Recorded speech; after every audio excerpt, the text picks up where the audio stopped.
So this is going to be a quick overview of air quality and how to understand it a little better, some components of it. So this is the website I'm using, and it's the government here now, or you can write, you can see up there, efpub.epa.gov. You can just search air quality. I think that's in your region, and that's probably one of the first. If not, you can search air now.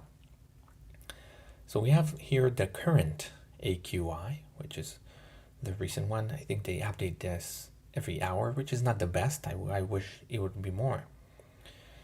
So we have colors. You can see there's some fires around here, so big air pollution situation around here. Let's start on the bottom of the with the colors. So we have good. I'm gonna press on one of them just so we understand. So you can see we have different numbers to different colors. So we have good is 0 to 50, moderate 51 to 100, and it keeps going in 50. So we have the unhealthy for sensitive groups, and then unhealthy is 150 to 200, and then it start to go by 100. So we very unhealthy would be 200 to 3, and then 300 to 500 is 200 difference, and we have hazardous. So that is, it's good to know. I go every once in a while just to understand where we are. And this is they don't have a mobile ready, and I'm using this on a mobile. So that's what we have. But on the side here, you can see the numbers that it's currently here. I live in Sacramento, so in Sacramento, the current air quality is 116, which is a little bit over the USG unhealthy for sensitive groups. You can see it's 100 and 150. And this is something that we want to take into account is how close we are to the next.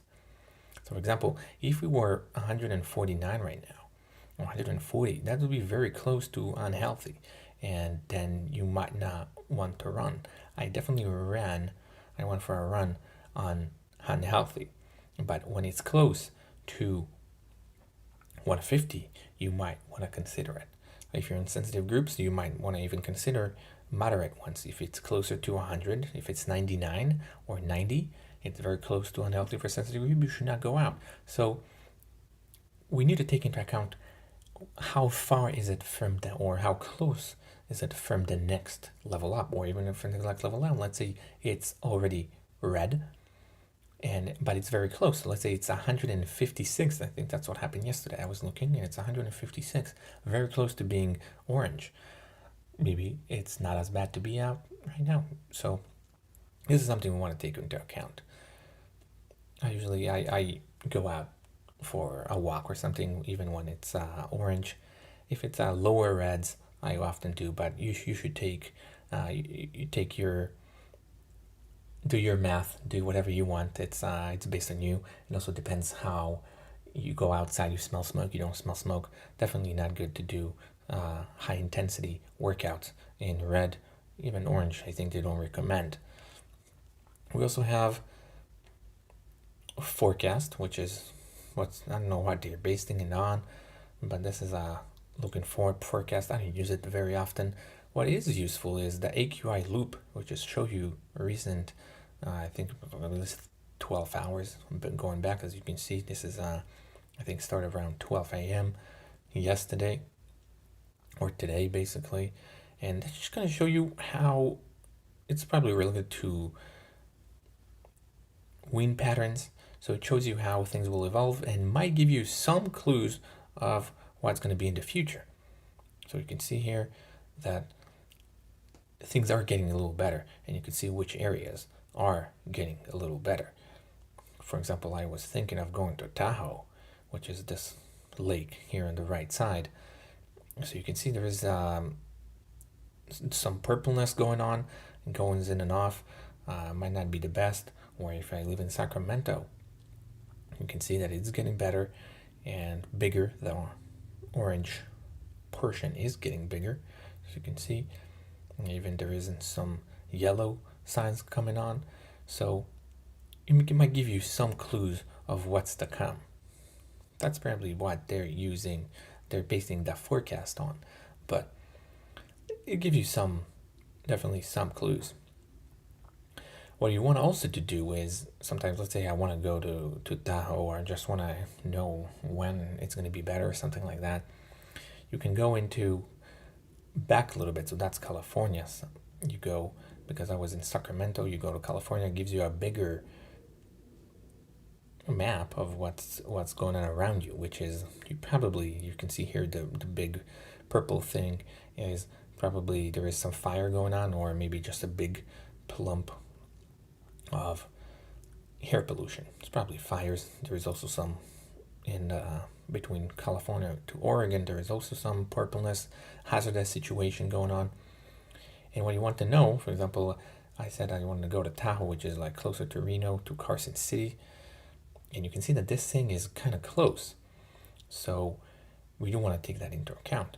Or if I live again in Sacramento, I see there is no big hazardous situation going on around me. So that might be becoming a little better. But again, this is a little more speculative. Next level of speculations would be to go into hair patterns, but that's totally speculative. But I still find it fun to do. To already open this up here. This is Lake Tahoe weather. Just you can search Lake Tahoe weather. What you want to do is wind. Go into wind, and we can see what's the direction of the wind. Where is it coming from? Because the reason we want to do that is because we can see here the purple below Tahoe. All right, let's focus on Tahoe here. There is this purpleness right below. It's south from Tahoe. And again, we're gonna go for California, see the bigger pattern. And we can see that this is also a little bit east of it. So again, we want to keep that into account, and then go back to the wind patterns. We want to take into account how strong the wind is and where is it flowing from. So we have here it's west southwest situation, right? Which is not the worst, because going back here from the west, it's not bad. It's bad from probably east and south.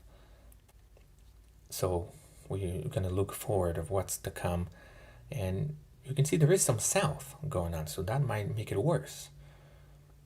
And we want to go even to tomorrow. What's going to tomorrow? We have very detailed wind patterns again, and we can see there is some south, but and then it's going a little bit from north, coming from the north, and then from the west southwest, which is not the worst. So it might get clear by tomorrow. So, and again, this is pure speculation, but I oftentimes, you might be correct. I don't think there is a high success rate, but it's definitely, again, a fun thing to do. And let's go into the forecast part again. They think it's going to be worse today, at least, but it's something to know if you're considering a vacation or something you want to take into account before going. So I think that's pretty much most of the interesting components you have here in air quality forecast. Thank you.